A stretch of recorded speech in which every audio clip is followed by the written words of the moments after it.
comes to financial security in your golden years, planning ahead for retirement is key.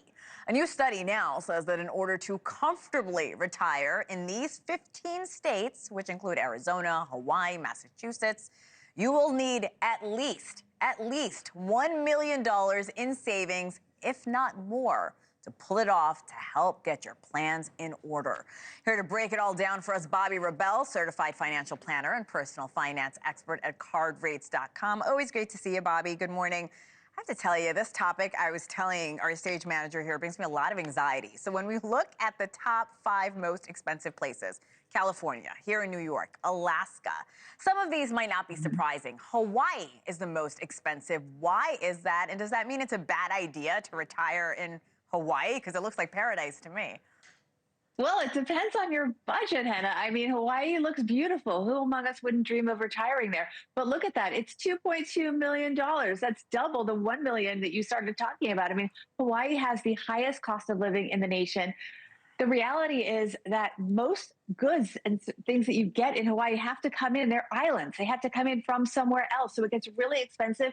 You want to go grocery shopping in Hawaii, you're looking at grocery prices that could be as high as 30% more than somewhere else in the nation. So when you look at this, those numbers are just staggering. Yeah, I can't imagine what egg prices look like in Hawaii right now. So let's do a reality check. Oh, my goodness. If you want to live in one of these top 5 that we mentioned, what are things you need to have figured out before you officially make that call?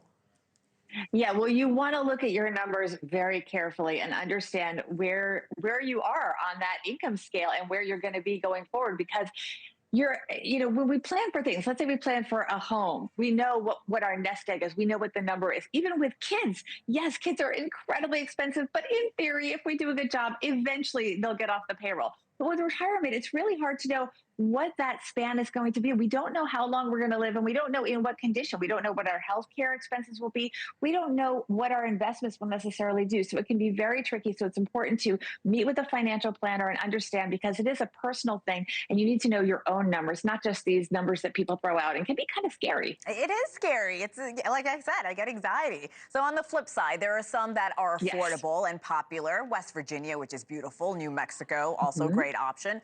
But Florida remains the number 1 pick for retirees. What drives them there? Is it the taxes? Is it the weather? What is it?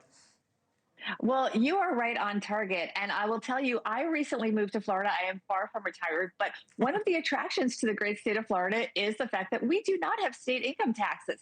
We still have real estate taxes. We still have sales tax. So I don't want to make you think it's a free ride, but it is absolutely more affordable in terms of housing.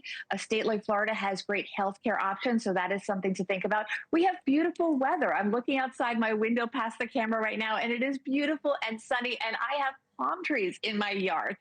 It's a very active lifestyle because of that. So there's a lot to attract people to states like Florida. Well, it's going to be 16 degrees when I wake up tomorrow in New York, just to show you what's going on here in the Northeast. So what are the 3 factors we should consider when deciding which state to ultimately retire in?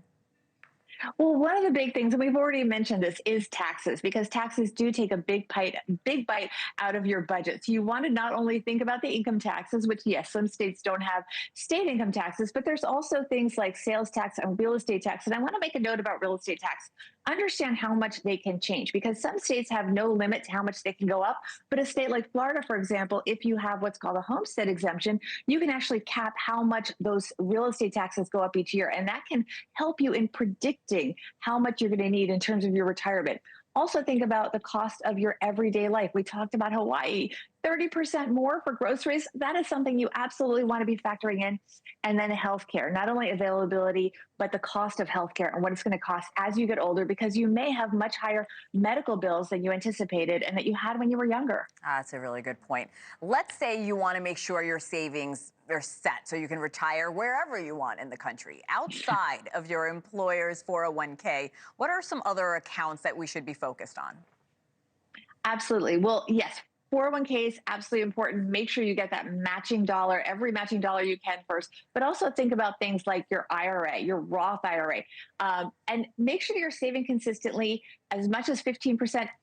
there's never a limit to how much you can save. It's always a good thing, but make sure that it's actually invested. A lot of people tend to just save, but they don't focus on where they're investing it. There's nothing wrong with opening up a brokerage account that's not in a tax preferred situation, because there are limits to how much we can save in those tax preferred situations like IRAs. So save outside those retirement accounts and make sure that you're paying attention to those as well. And make sure that you're diversified, not just within equities, but also in other kinds of investments, whether that's fixed income or even gold, or I'm not advising people here, but if cryptocurrency is right for you and that kind of thing, of course, that's something that you can consider as well. And thanks for watching. Go to joinnn.com to find NewsNation on your television provider. And don't forget to click the red subscribe button below to get more of NewsNation's fact-driven, unbiased coverage.